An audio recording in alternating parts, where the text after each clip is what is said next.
ago, my family and I went out one night during a meteor shower to search for meteorites. While we were doing so, we saw something that can either be identified as a meteorite or a plane, which led to a conversation about the possibilities of other life other than us.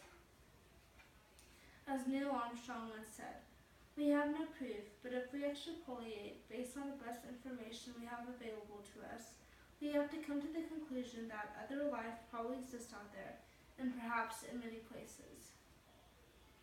While many people look to the skies for extraterrestrial life, many people are unaware of the possibilities of undiscovered terrestrial life far below the Earth's surface. To understand the North Pole hole conspiracy, which is a hollow Earth theory, let's take a look at the life of a man named Richard E. Byrd, the North Pole hole, and supportive ideology. Admiral Richard E. Byrd was a man who accomplished great feats of his time, such as leading aerial expeditions across the polar regions, Antarctic, and Atlantic Ocean. His accomplishments gained him much popularity and influence among his fellow Americans. However, there were still those who believed him to be a poser, which led to rising controversy and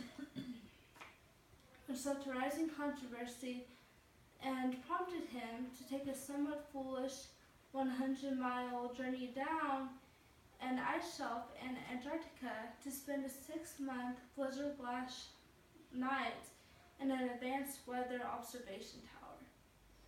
This attempt proved to be too overwhelming and resulted in a sort of search and rescue party that led to the severe decline of his popularity and influence.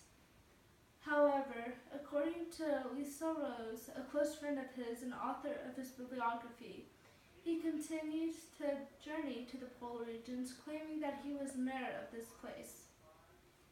Even though these facts are certainly intriguing, there is a part of the story that is even more so. This has to do with his claim about having discovered a civilization containing vegetation, mammoth-like creatures, and advanced technology below the Earth's surface that he accessed through a hole in the North Pole. He claimed that he was allowed access because of his ethnical character, and that the people living there chose not to intervene with the world above unless we were on the verge of self-destruction.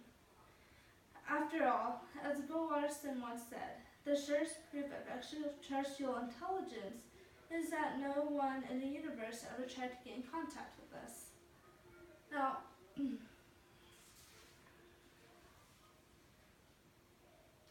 you may be wondering, if such a civilization did exist, why it was not discovered sooner. This may perhaps be because of the indeterminate nature of the polar regions.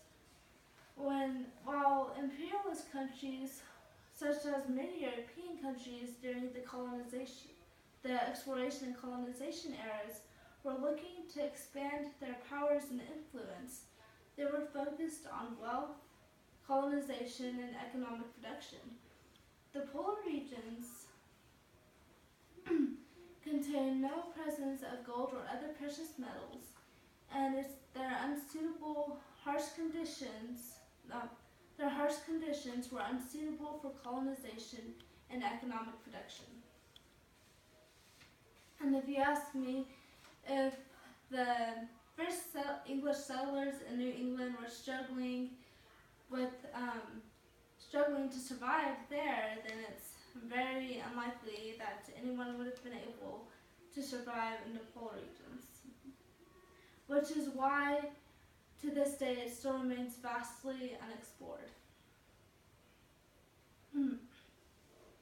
Also, there was some pictures from a NASA satellite that the government supposedly wished to keep hidden, but escaped to the public. These pictures are of the upper portion of the Earth where the North Pole would be located, and in each and every one of these pictures is an obvious, enormous hole. Although this theory may be hard to believe, it is not the first of its type. John Cleves Sims Jr. is best known for having created the idea that an inner Earth was accessible through the polar regions, even though, but he still was not the first person to have created the idea of a hollow Earth theory. Many people also claim that the controversial idea of past government cover-ups is the reason for the continuous secrecy of the North Pole and the civilization within. Despite his many controversies and claims, Byrd is credited as a man who was willing to exaggerate but was honest and no doubtedly an inspiration for many. Demi Lovato once said, "I think it would be way too selfish of us as mankind to believe we are the only life forms in the universe. But I personally think that it is selfish to think that the Earth is ours and our home alone." To understand the North Pole conspiracy, we must understand Richard E. Byrd, the North Pole, and supportive ideology.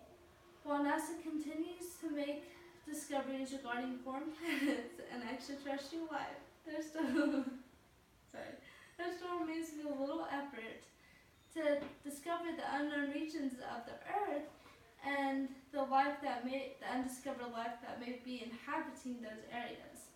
Although it may forever remain a mystery as to what my family and I saw that night during the meteor shower, instances such as those have continually inspired me to explore the possibilities of undiscovered life wherever they may be.